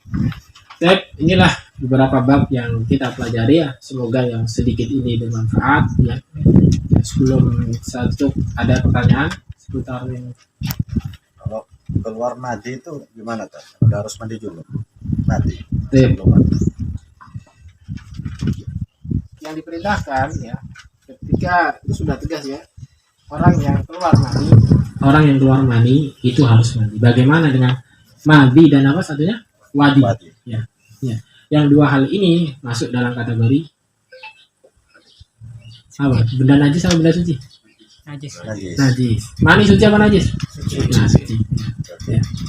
Nah, madi dan wadi ini tidak mewajibkan seseorang itu untuk mandi. Yang mewajibkan kalau keluar mani, seperti itu. Wallahu a'lam bishawab. Ya. Walaupun sama-sama cukup dicuci terus berwudu. Nah, tadi kan sudah saya sampaikan.